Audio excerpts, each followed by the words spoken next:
Hey everyone, and welcome back to Cruising with Matthew. Today I'm going to give you a tour of our balcony stateroom on board Cunard's Queen Elizabeth, so I really hope you enjoy this video.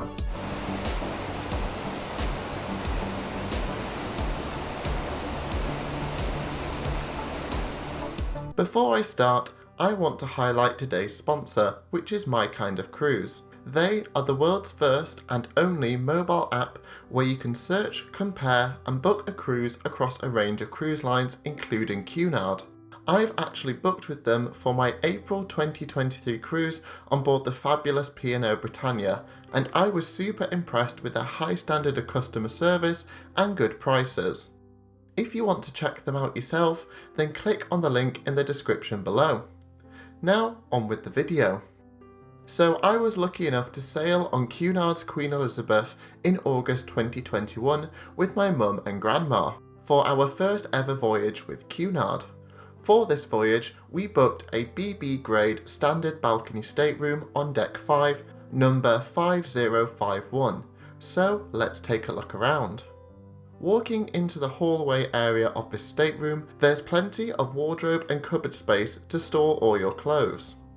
There's a decent amount of full-length wardrobes which is perfect for storing all your long ball gowns and suits for Cunard's iconic formal nights.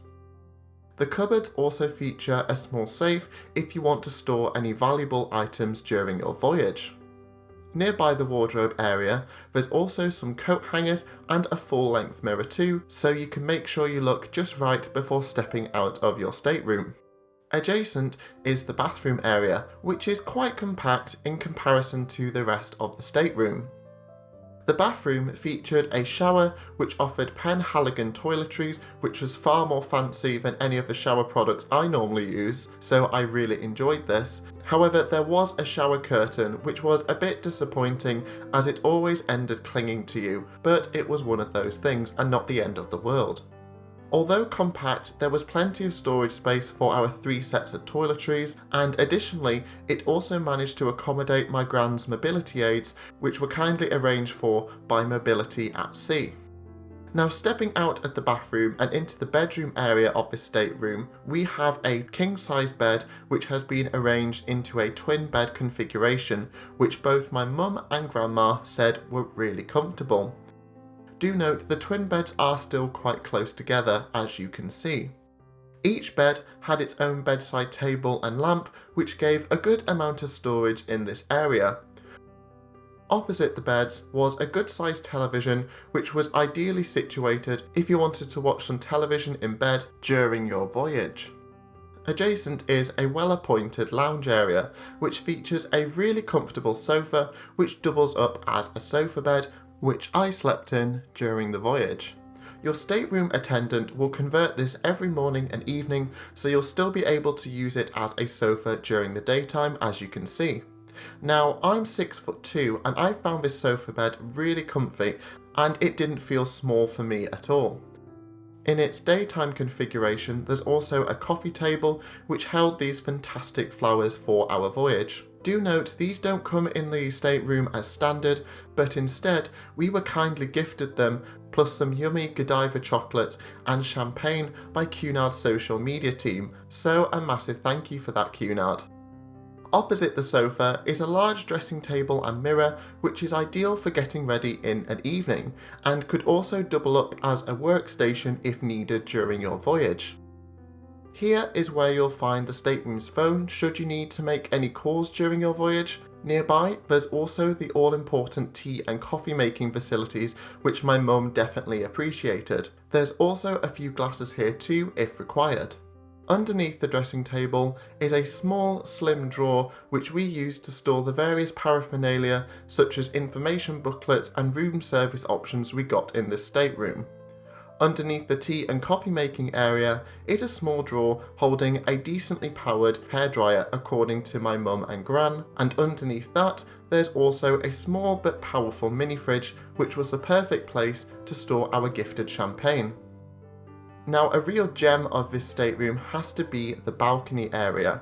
A quirk of the ship's design means that a handful of staterooms like this one have an angled balcony, which gives you a larger than expected balcony in comparison to the standard balconies you get on Queen Elizabeth at no extra cost, allowing you to look all the way down the side of the ship.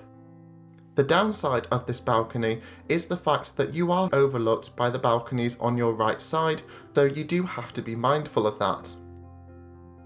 This being said, in my opinion, it was a minor inconvenience for the increased size and wide range of view you got with this balcony. Therefore, if you don't mind the overlooked nature of this balcony, I'd urge you to look at Queen Elizabeth's deck plans when you're booking a voyage and book one for yourself, as I think they're fantastic value and no extra costs in comparison to a standard balcony, so just something to consider.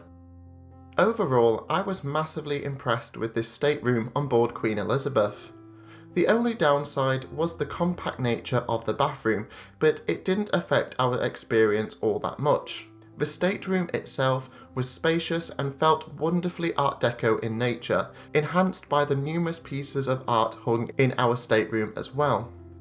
The larger than average balcony was a true highlight, as I don't normally get to stay in balcony staterooms, so this really felt like a special occasion and was a wonderful way to celebrate the return of cruising with my mum and grandma, so I'd thoroughly recommend this stateroom. So there you have it, my tour of our balcony stateroom on board Cunard's Queen Elizabeth, and I really hope you enjoyed this video. A massive thank you to My Kind of Cruise for sponsoring me in this video, and thank you for watching it. If you've enjoyed this video, then please like and subscribe because it's always appreciated. And if you want to know more about Cruising with Matthew, then take a look at my other social media sites, the links are in the description below. I hope that you're all doing well at the moment, and I can't wait to see you in my next video. So until next time, this is Cruising with Matthew, and thank you so much for watching.